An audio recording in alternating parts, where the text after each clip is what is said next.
What connection do you have to this campus? I used to go here. I grew up supporting UCLA. UCLA is my school.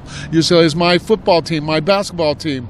So what can I say? I grew up with UCLA. We came here for a lecture at UCLA today to hear Robert Spencer speak about all the things that the students here don't know about the real story of Palestine or the non-Palestine, all the lies and all the myth and all the sheker, the falsehood.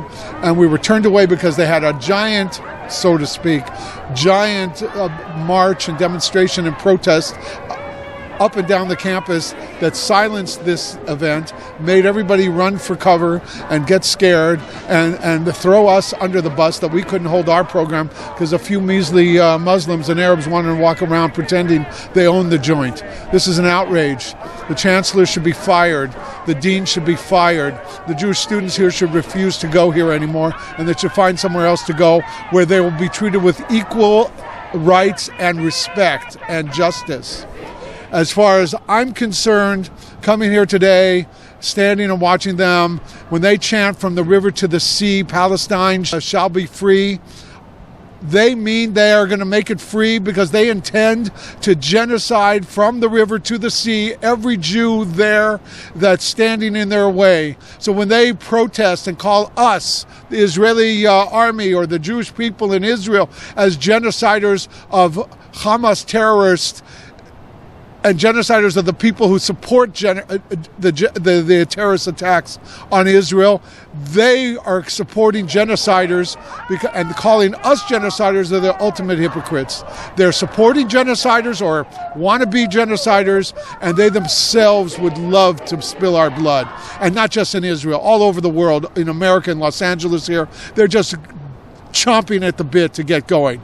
A few years ago, they had the protest, the Antifa and the BLM. They were smashing and everything. Almost 2 years or 3 years ago, and these Muslims, Arabs, were in the background then and walking behind the lines of Antifa and BLM. And I told people, I said, we're just waiting a couple years. They're waiting to break out themselves. And as soon as they get through being on campus, closer to the election, they'll be smashing up things in the streets of LA and New York and everywhere else.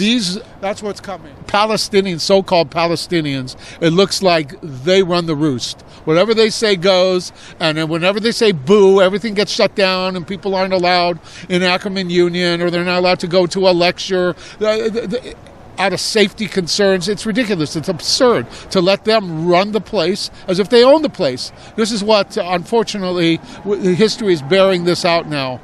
The Arabs, that's what they're good at. They're good at squatting on other people's lands. This isn't purely Arabs. It's probably... They're leading the charge here. It's their Palestinian charge. But it's half leftist, Marxists, and communists. Okay, fine. Those leftist, Marxists, and communists are fools, because as soon as the Palestinians and the Muslims get what they want, they'll slaughter all the communists, and that's the thanks they'll get for having contributed to help them come to power, God forbid. That's what's facing us. Look, even the protesters who were arrested for the encampment here only got summonses and summonses to appear in August, and none of them were charged with anything more than a misdemeanor. Yeah, obviously, if they didn't have to pay any money, any bail.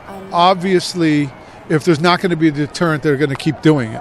UCI, I hear in Irvine, the prosecutor, the DA's office is a more conservative fellow, and so maybe there'll be harsher penalties to pay in UCI Irvine for what they did today on campus. We'll have to wait and see.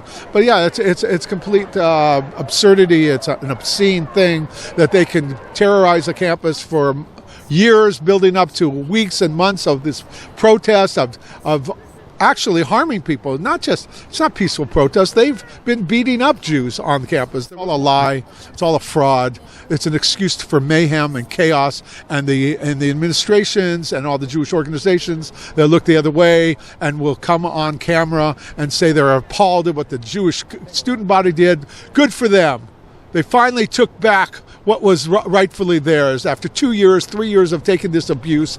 Good for them on that Tuesday night that they said, enough is enough. We're not going to take it anymore. It's ridiculous. You got to stand up to these people and not be afraid of these people. And until we show that around the country, till especially Jews and Jewish students, we're not going anywhere. They're not going anywhere. And we're going to take the abuse and the brunt of all the violence. And they are gunning for us. And unless we stand up for ourselves, we have no one to blame but ourselves when we're attacked and when Israel is denigrated and maligned, and it's up to us to stand up and show some pride and dignity and learn some Torah and come to an understanding that God is with us, and when God is with us, no force on earth can stand against us. We don't have to be afraid of this rabble. We have to come and show solidarity, stand firm.